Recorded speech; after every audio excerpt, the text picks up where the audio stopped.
Hey, it's Cindy Wabi, and it's time for your Tuesday tip. Yesterday we went into a house and packed up everything and moved it into a big storage unit so that we could make room for the contractor to work. And one of the steps that we always take when we are storing items is that we think of the moisture content in the air and how that's going to impact what we're storing. Because I live on the Pacific Northwest, and we are surrounded by lakes, rivers, trees, and water, and lots of rain.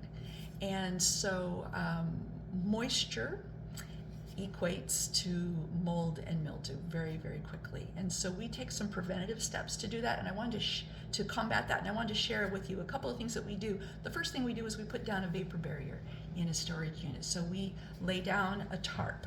If we're storing furniture or cardboard boxes, we're going to put pallets down on the ground so that we can raise them up and get about this much of air circulation. Air circulation is critical in storage units. When a drawer goes up on a storage unit and I see things packed to the gills, boxes on boxes on boxes, and no circulation, I know I'm going to have a problem and I'm going to need to mask up. So the first thing we do is put down a vapor barrier. We add for air circulation, and then we use racks, like metal racks that have the open weave on the metal racks, so that we can make sure that we have more ventilation going, easily see it. We don't use cardboard boxes if we can get away with it. We always use snap lid containers. I don't care for the snap lids that go like this, that lock like this, because there's still some air seepage there. And then a product that we use a lot of, and my husband swears by these, is Dry-Z-Air.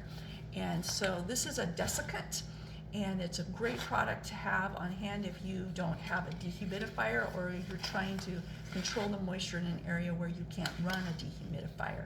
So these little basins are just a simple little plastic basin with a grill right here. You pour your desiccant in, and then you set it in a closet, or in a storage unit, or in your RV, or your trailer, or your garage, or your basement, and you check it every week.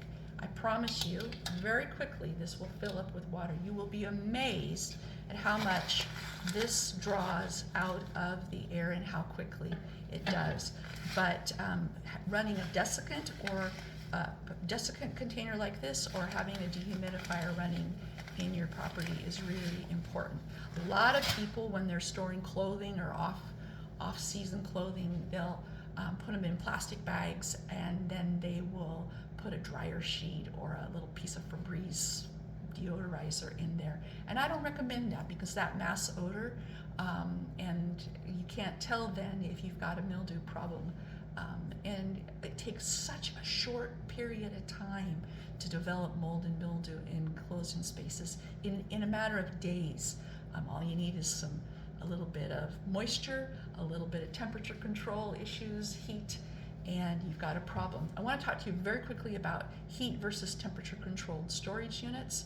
There is a big difference, and you can have mold and mildew in a warm, moist space very quickly. Temperature controlled units are a different animal altogether.